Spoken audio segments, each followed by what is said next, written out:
Hi everybody, what's up? Kwaku here. Hope you've had a great week so far. I'm going to be taking you through our third video in our Life Words series as we look at Joseph's story. Today we're going to be looking at Genesis chapter 40 and Genesis chapter 41. So as always, I'm going to share some thoughts and reflections with you around this passage of scripture, so let's dive right in. Now Joseph's story picks up with him still in the prison, but at this moment in time we know that he's now the head prisoner over all of them. And a cupbearer and a baker come into the scene. They're thrown in jail because they've offended Pharaoh, who's the king of Egypt. Now, while these two men are in prison, they both have really unsettling dreams. But we know that Joseph is there and he has the ability to interpret dreams, so that's exactly what he does for these two men. And he interprets the dream of the cupbearer, realizing that the cupbearer isn't going to be in prison forever. He's going to be released in 3 days and go back to Pharaoh's side. The same can't be said for the baker. But he speaks to the cupbearer after and says, "When you go back into the palace, tell Pharaoh about me. Please don't forget about me." And just as Joseph predicts, both men leave the prison, but the cupbearer goes to the palace and the baker's executed. And despite everything the baker said, the baker forgets Joseph's in the prison cell. And Joseph stays in prison for a crime he didn't commit, again for another 2 full years. Now just imagine how that must have felt. You're here in this prison, somewhere you don't deserve to be, and not only are you serving the people who are responsible for keeping you here, you decide to serve other people exactly where you're at. You decide to serve other prisoners, other people in your same position. When you're hurting and you're in a low place, you decide to help those people. It's amazing what Joseph does. The sad thing though is that even when we do these things in times of hardship, it doesn't always mean people remember us. Unfortunately, some people forget. Some people don't say thank you when you do a nice thing for them.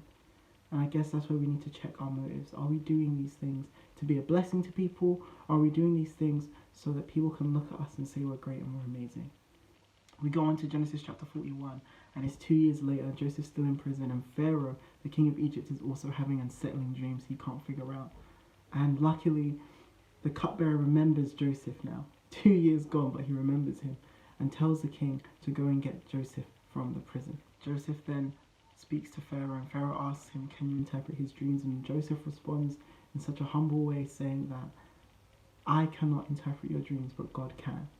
And he does. By the power of God, he's able to interpret Pharaoh's dreams, and he predicts that Egypt's going to go through 7 years of plenty and 7 years of famine.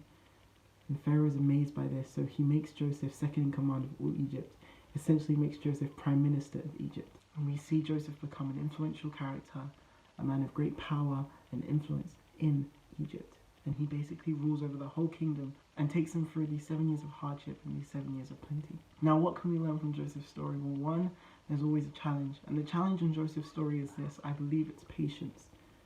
You see, Joseph saw a way out in the midst of his problem. He knew that the cupbearer would go to the palace, and he begged and pleaded with the cupbearer not to forget about him. But the cupbearer does. Now, we have the benefit of hindsight of knowing that the cupbearer will remember him eventually. But could you imagine being in Joseph's position? 2 years feeling forgotten about, feeling undervalued, feeling like God's abandoned you. But little does Joseph know in 2 years' time, he will become one of the greatest men in the whole kingdom.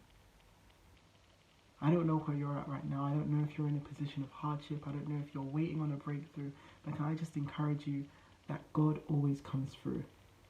It may mean we have to be patient. It may mean we have to dig a little bit deeper in our faith and trust and lean on God to do exactly what he promises to do.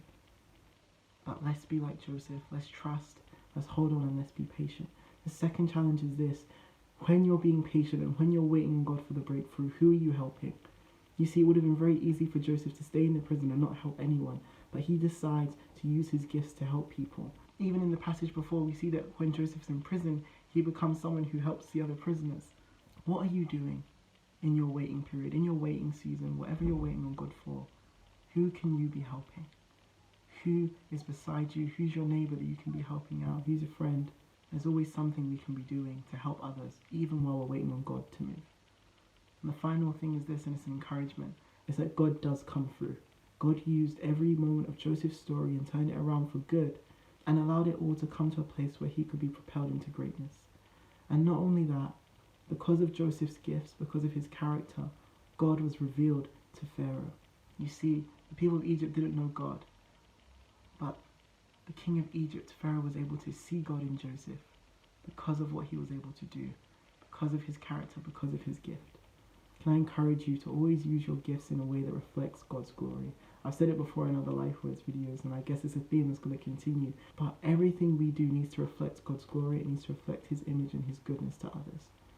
So how can we use our gifts daily? How can we help people when we're struggling? And how can we do all these things in a way that reflects God's glory to people so they can get to know Him through us? Guys, that's it from me today. I hope you enjoyed this Life Words video. If you did, give it a like. If you've got questions, drop something in the comments. Me and Amy will be on Instagram Live on Friday to chat with you more around these videos. But that's it from me, guys. So we'll see you in the next Life Words. God bless.